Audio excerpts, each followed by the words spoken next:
Blog start করলাম। এই যে দেখতে পাচ্ছ কোয়ার্টারে, এটা ছিল আমার first invite party, birthday party.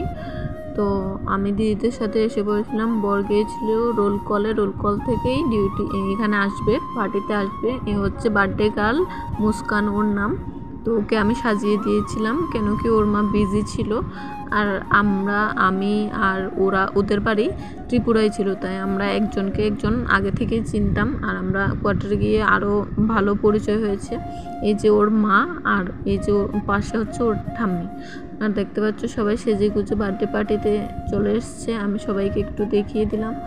আর ডেকোরেশনটা না খুব সুন্দর হয়েছে, লাইটিং করেছে, তো খুবই ভালো লাগছিল, শেয়ার করলাম। আর এই যে দেখতে পাচ্ছ আমার বর চলে এসছে। এখানে স্যালাড কাটছিল, আর এখানে কিছু স্ন্যাক্সের আয়োজন করা হয়েছিল, ওগুলোই দেখাচ্ছিলাম। সবাই সার্ভ করে দিচ্ছিল। তারপর এই যে দেখতে পাচ্ছ সব ফৌজি দাদারা বাইরে বসে আছে। এখানেই খাবার দাবার অ্যারেঞ্জমেন্ট করা হয়েছিল, বাইরেটাই। ঘরের ভেতর এতটাও জায়গা নেই, তাই বাইরেটা। আর এখানের কোয়ার্টারগুলো না খুবই সুন্দর, যদি এখানে থাকতে পারতাম খুবই ভালো হতো। আমাদের ওই সাইডের কোয়ার্টারগুলো এতটাও সুন্দর নয়, অনেকটা পুরনো আর ভাঙাচোরা মতো। এখানে খুব সুন্দর ছিল, তাই আমি চারিপাশটা দেখছিলাম আর খুবই ভালো লাগছিল। আর এই যে দেখতে পাচ্ছ আমরা খাবার সার্ভ করার জন্য রেডি হয়ে গেছি।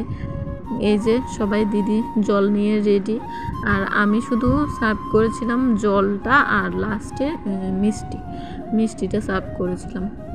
কেন কি বাচ্চারা এটাই খেতে অনেকেই পছন্দ করে, আবার অনেকে বলছিল খাবে না।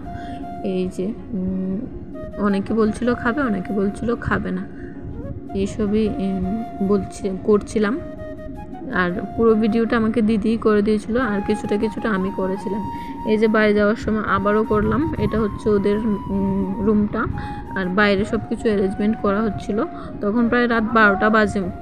ওখান থেকে আমরা যাচ্ছিলাম। এই যে টাটা সবাইকে, দেখা হচ্ছে নেক্সট ব্লগে। আশা করি তোমাদের ভালো লাগলো। তো তোমরা লাইক কমেন্ট করে জানিও।